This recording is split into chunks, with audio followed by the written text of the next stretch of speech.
এবার গোপালগঞ্জ প্রসঙ্গ। সম্প্রতি গোপালগঞ্জে সংঘর্ষের ঘটনায় নিহত রমজান কাজী, টুঙ্গিপাড়ার সোহেল রানা এবং সদরের ইমনের মরদেহ তদন্তের জন্য কবর থেকে তোলা হয়েছে।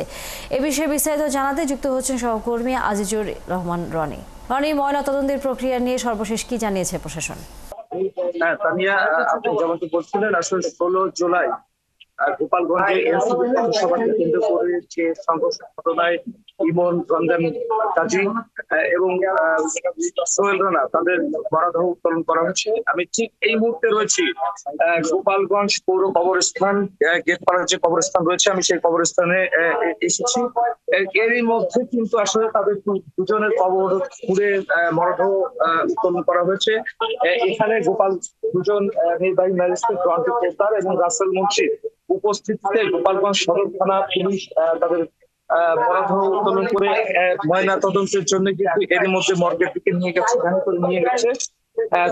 এই বিষয়টি নিয়ে আসলে এখানে আমরা সব গণমাধ্যম কর্মীরা কথা বলার চেষ্টা করেছিলাম। প্রশাসনের যারা ছিলেন এখানে, জেলা প্রশাসন এবং পুলিশ প্রশাসনের যারা এখানে প্রতিনিধি ছিলেন, তাদের সঙ্গে কথা বলার চেষ্টা করেছিলাম।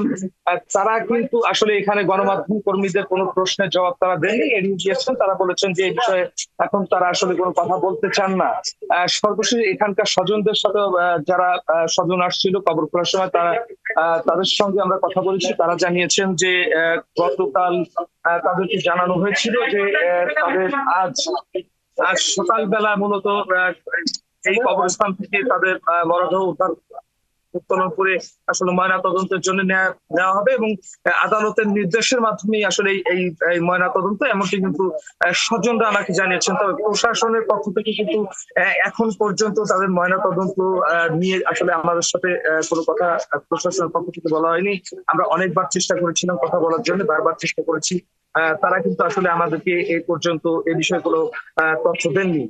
তাছাড়া আপনি জানেন যে গোপালগঞ্জে কারফিউ এবং 144 ধারা যে প্রত্যাহার করা হয়েছে, প্রত্যাহারের পরে কিন্তু জনজীবন আসলে স্বস্তির যে নিঃশ্বাস, সেই নিঃশ্বাস কিন্তু গোপালগঞ্জের যে সাধারণ মানুষ তারা ফেলেছে। দোকানপাট সহ যে সকল ব্যবসা প্রতিষ্ঠান রয়েছে, সব ব্যবসা প্রতিষ্ঠান খুলেছে এবং সাধারণ মানুষ কিন্তু আসলে রাস্তায় বের হতে শুরু করছেন। জনজীবন একেবারেই স্বাভাবিক রয়েছে।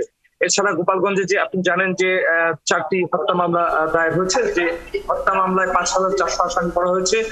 গতকাল পর্যন্ত আসলে 8টি মামলা গোপালগঞ্জ পুলিশের উপর হামলা সহ মোট 8টি মামলা হচ্ছে। এই মামলাগুলোতে কিন্তু 305 জন আসামি এখন পর্যন্ত আটক হয়েছে। এছাড়া কিন্তু যারা এই যে পরবর্তী যে 4টি হত্যা মামলা দায়ের হয়েছে, এই মামলায় আসলে তাদের যেহেতু বলা হচ্ছে যে অজ্ঞাত আসামি, সেক্ষেত্রে আসলে কারা আটক হবে কারা হবে না, এই বিষয়ে কিন্তু আসলে এখনো সাধারণ মানুষের মধ্যে প্রশ্ন রয়ে গেছে। ধন্যবাদ আজিজুর রহমান রনি। নিশ্চয়ই আমরা ফিরবো আবারও গোপালগঞ্জের খবর জানবার জন্য। দর্শক, সহকর্মী গোপালগঞ্জ থেকে আজিজুর রহমান রনি যুক্ত ছিলেন।